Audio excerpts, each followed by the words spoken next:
희고 아름다운 깃털을 세운 모자에 장교복을 입은 모습이 벌써 눈에 보이는 것 같다. 마음은 이런 고귀한 생각에 부풀어 오른다. 나 자신 약간의 기하학과 축성수를 알고 있었다. 기사인 아저씨가 있었다. 말하자면 집안 대대의 가업을 잇는 셈이다. 근시라 다소 장애가 되지만 걱정할 정도는 아니다. 그러한 결점은 냉정과 대담성으로 충분히 보충될 줄 안다.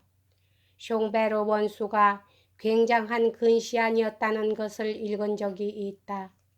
루소 원수가 무엇 때문에 근시라서 안 되겠는가?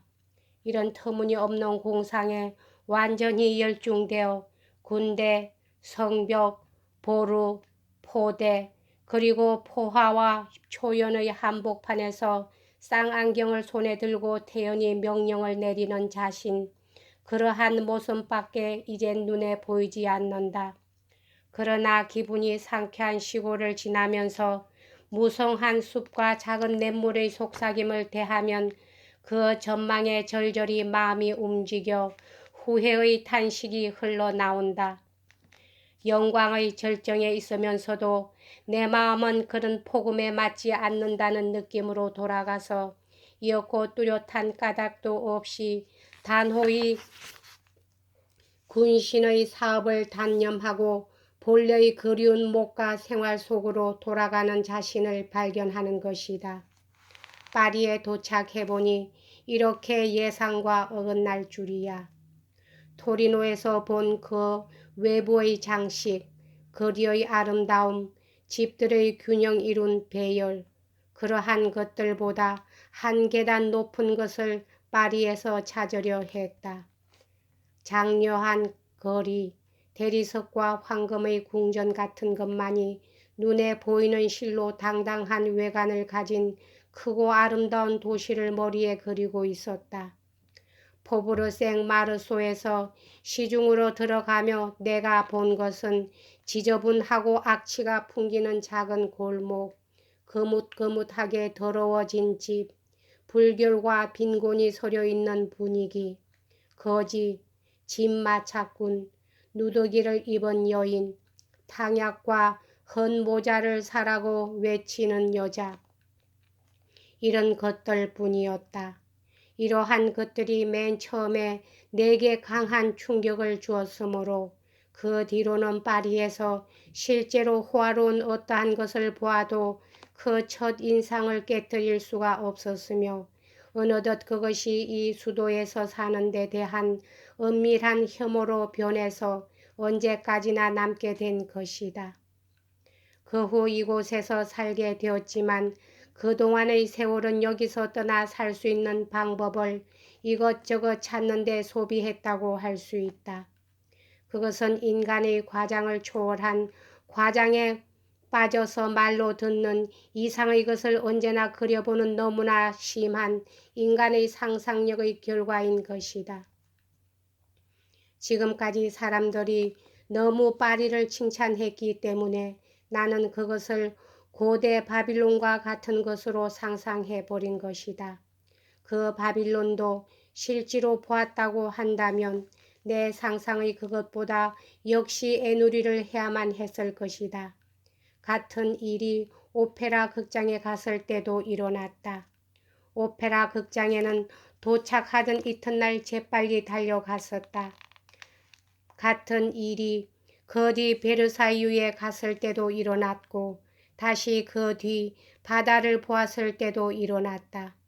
그런 일은 앞으로도 사람들이 미리 허풍을 친 것을 볼 때 언제든지 일어날 것이다. 그것은 나의 풍부한 상상력을 이겨낸다는 것은 인간으로서는 불가능한 일이며 자연 그 자체도 이겨내기가 곤란하기 때문이다.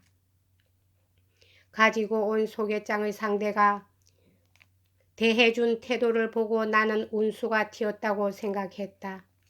가장 정중히 소개되어 있는데도 가장 냉담했던 슈르백 것이다. 이 사람은 퇴역하여 반유에서 언거 생활을 하고 있었다. 그곳에 몇 번이나 찾아갔는데 물도 내놓지 않았다. 통역관의 형수가 되는 메르베이어 부인과 그의 조카인 건희 사관이 가장 반겨 맞아 주었다. 이 모자는 단순한 응접만이 좋았던 것이 아니고 식사에도 초대해 주어 파리에 있는 동안 가끔 자리를 같이 했다. 메르베이어 부인은 미인이었던 것으로 생각된다. 머리는 새까맣고 구식으로 양쪽 환자놀이에 애교 머리를 들이우고 있었다.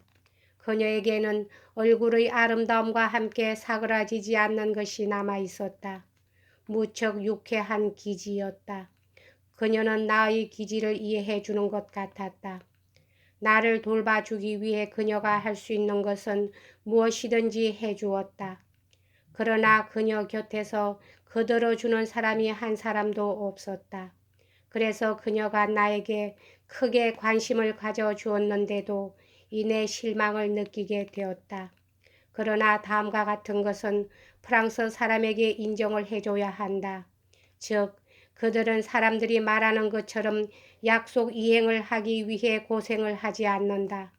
하나, 약속을 할 때는 거의 언제나 진지하다. 게다가 상대방에게 흥미를 가진 듯한 태도를 취하기 때문에 말 이상으로 그러한 태도에 속게 된다. 스위스 사람의 서투른 아첨이 통하는 것은 어리석은 사람에게 뿐이다. 프랑스 사람의 태도는 더 천연덕스럽기 때문에 더욱 속기 쉽다. 느닷없이 이쪽을 기쁘게 해주기 때문에 자기가 생각하고 있는 것을 다 말하지 않는구나 하는 식으로 받아들여진다. 다시 말하면 그들의 그런 기분 표시의 방법에 거짓이 없는 것이다. 천성이 보살피기 좋아하고 인간미가 있고 친절하고 그런데다 뭐니 해도 다른 어느 국민보다도 진실이 담겨 있다. 다만 가볍고 변덕스럽다. 남에게 보여주는 감정은 거칠애가 아니고 정말로 마음속에도 갖고 있다.